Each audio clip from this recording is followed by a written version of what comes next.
Hey everyone, this computer contains a brand new RTX 5070 Ti from the year 2025, and this computer that I bought on Facebook Marketplace contains a 9-year-old GTX 1080, which was made by EVGA, rest in peace.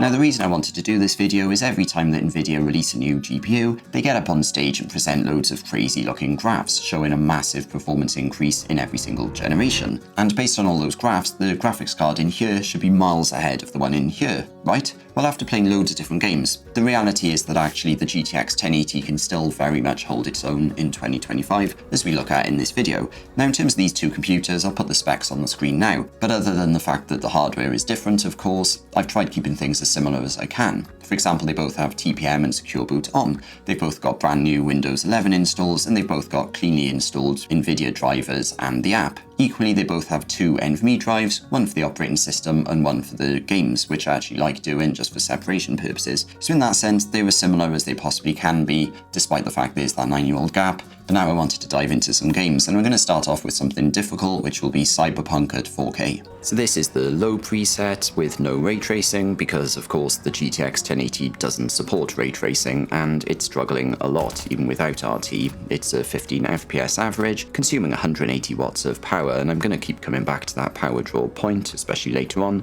because in comparison the RTX 5070 Ti has no issues at all. It's averaging around 70 to 75 FPS, it's all very smooth, no stutters, and it is consuming 100 watts extra power, but it's still a very, very good improvement. I was actually genuinely surprised at just how much of a gap there was between these two cards. Next up, we know the DLSS is very good, but unfortunately it doesn't apply to the GTX 10 series, it only works from the RTX 20 series upwards. So is there anything we can do to salvage the gaming experience on this? Let's find out. There's a few different options you can go for, but FSR 2.1 with frame gen off is probably best for this particular card and this particular game, and immediately we got 58 FPS average, it felt smooth, there was no latency, and the card consumed 165 watts, which is actually fairly impressive, considering this is 4K.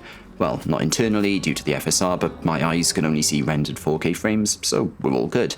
I should point out at this stage that while the game averaged 58 FPS for this particular test, you're going to see slightly lower figures on screen because I didn't have a capture card. But what I did is I then turned off all the recording and the screen tracking, and then I took the figures, and that's where that 58 FPS came from. However, if we go back to a side-by-side comparison, unfortunately for the GTX 1080's GOAT status, the RTX 5070 Ti was substantially better with the exact same settings. So with FSR 2.1 on this low preset, the RTX 5070 Ti was getting an average of 150 FPS. And this was only for like 50 or 60 watts more power, so a fairly good result from the RTX 50 series card again, especially since it's not taking advantage of DLSS 4, which is much better than FSR 2.1, and I'll come back to that point later in this video. Yeah, so another big win for this compared to this one. You can really see the generational gains there. And based on the base frame rates that the RTX 5070 was having, you could easily enable, frame gen times 2, times 3, and actually get a very good playable experience with a higher refresh rate monitor. So does this mean that, this is just useless and you should throw it in the bin and all hope is lost? Well, thankfully not. There's other things we can try to get a good gaming experience with this. For example, we could put frame gen on, right? Well, with the RTX 40 and 50 series, that can work quite well, but with Cyberpunk, the AMD frame gen implementation is not great, unfortunately. If I zoom in and slow things down, every single mouse movement results in jitters and visual defects. It's just wrong, it's not good. It almost becomes unplayable whether you're aiming or not. So clearly that didn't work, but if I drop down to 1440p and I try with no upscaling, no frame gen, just the low preset, then it's not bad. It's kind of good, in fact. I know that's not very eloquent, but it's a fairly stable 60 frame rate average that I was getting with a 160 watt power draw. And remember, that's for a 9-year-old graphics card in a really demanding game, so I actually think this is a really awesome result. But of course, we do have FSR 2.1 to help us. So there's no frame gen here because I didn't want to get another migraine, but in general, I'm getting a 90 FPS average and a generally good looking game with smooth frame rates. If I then step down to 1080p, we went up to a 110 FPS average with a 120 watt power usage draw, which is actually pretty good, even if admittedly FSR 2.1 is never going to be as good as DLSS 4, unfortunately. Now I'll talk about DLSS and frame gen later on in this video, but next I wanted to go to a new game, and I chose Hogwarts Legacy because that's Unreal Engine based and it's also not the best optimized, so I thought it'd be interesting to see how that stacks up.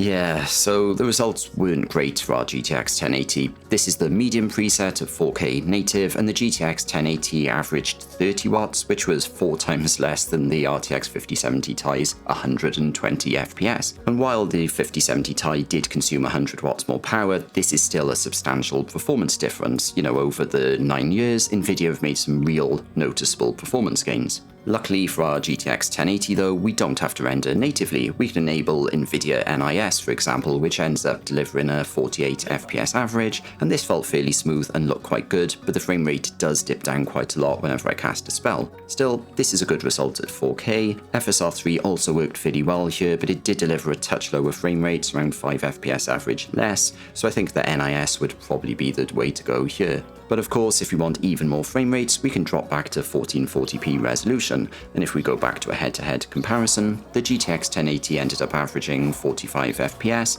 which is a far cry from the 125 FPS average that the RTX 5070 Ti delivered. And here the power draws are actually fairly similar, because our RTX 50 series card simply leaves loads of processing power on the table. If we then enable NIS at 1440p, the GTX 1080 ends up averaging almost 60 FPS, which I feel is actually a really good result. Considering the Hogwarts Legacy is not a very optimized game, I often have issues when tweaking a single graphical setting that then causes a massive FPS dip, so overall I think this is pretty good. So you can end up with a good playable experience, but next I wanted to look at some online games. This is Rocket League, and this game runs like a dream. A 4K with fairly maxed out settings, the game looks really good, it felt really good, and it was getting an average of 159 FPS. And when we step down to 1440p, we then get 240 FPS average, which is again a really good result. You don't really need anything more for a game like this. And as you can see, I didn't bother comparing this to the RTX 5070 Ti because both of them deliver hundreds of FPS, which is plenty. Clearly, Rocket League is a good, well-optimized game that's just really fun to play, so what more would you want? Well, next, we're going to go to Marvel Rivals. So at 4K resolution, but with FSR3 balanced mode on, we just about averaged 30 FPS with our GTX 1080, which was almost playable, but then it sometimes dipped into unplayable territory. But if we drop down to 1440p and then keep FSR balanced on, it did lead to better results with 50 to 60 FPS average. But of course, not everyone likes the look of FSR3, and certainly I noticed some issues with it, and this is rendering at less than full HD. So what happens if we switch to native 1080p? Well, actually, the game looks better in my opinion. And yes, it did average 45 to 50 FPS, which is a little bit lower than the FSR3 results we had, but if this sort of FPS rate works for you, then that's awesome. Marvel Rivals can be quite a demanding game, so the fact it's still playable on a GTX 1080 is good. Just don't go buying a 240Hz monitor and expecting miracles. Next, I wanted to look at a few other games, including older ones that were released around the same time that the GTX 1080 was released. So firstly, I checked out Sniper Elite 5, which is 3 years old, and this game looks pretty good at 4K with medium settings. The GTX 1080 handled it well, averaging 60 FPS with no stutters or anything like that. Dropping down to a low preset but still at 4K does result in an FPS boost up to 70 to 80 FPS, although I don't really think it's worth the trade-off since the graphics are noticeably worse. So if you are after triple-digit FPS rates, dropping down to 1440p resolution and then going back to medium settings so things don't look like ass results in a very smooth 120 plus FPS rate with no real stutters. This is yet another really great gaming experience on what's ultimately a fairly modern game. I also tested out Fallout 4, which turns a decade old this year, somehow, and inside areas such as rooms saw 100 plus FPS rates at 4K with maxed out settings, which you could argue is not really surprising, but I think it's still a very good result. If you then head outside, we were seeing FPS rates dip down, but they still stayed within the playable 60 to 70 FPS range nearly all of the time. I then got bored and wanted to blow stuff up, and Just Cause 3 was another decade old remedy, and here the game averaged 55 to 60 FPS at 4K with maximum settings. I forget how much fun this game was, but it also looks really good and it played really well. Dropping the resolution down to 1440p results in an almost doubling of the frame rates with an average of 100 FPS, and I never had any stutters or anything like that, so this is a really good result. Finally, I played Wolfstein: The New Order from 2014, and it averaged 55 to 60 FPS, again at 4K native with everything maxed out. So unless you want a game at like 8K with this particular graphics card, you're probably going to be safe with all these games. Clearly, the GTX 1080 is still a very good graphics card. The fact that you can buy it for under £100 in the UK continues to blow my mind. Because yes, whilst you can get 3 to 4 times more raw gaming performance with the RTX 5070 Ti, part of me thinks, so what? Like with this, you could just, set up the game, make sure you got your FPS counter while you're setting up the game, and then turn off the FPS counter once, everything's stable, and just enjoy the game. You've still got enough raw processing power with this, and maybe with FSR sometimes, to actually have a good gaming experience. What I would say though generally is the sort of 80-20 rule seems to be in effect here, so the Pareto rule, and I'm not going to get into economics, don't worry, but with this graphics card, because it's more modern and games are more optimized for DLSS and ray tracing and things like that, often you can just boot up a game with this and it just works. You can have a very good playable experience with very good frame rates. With this, you're not going to get that as much, so almost it feels like you need to spend 20% more time, modifying all the graphical settings with this, but then for like 80% less money than you pay with this, so I kind of find that interesting. Now, there is something special, I should say, about playing a game like Cyberpunk with ray tracing maxed out and with DLSS on, because this will struggle otherwise at 4K, for example.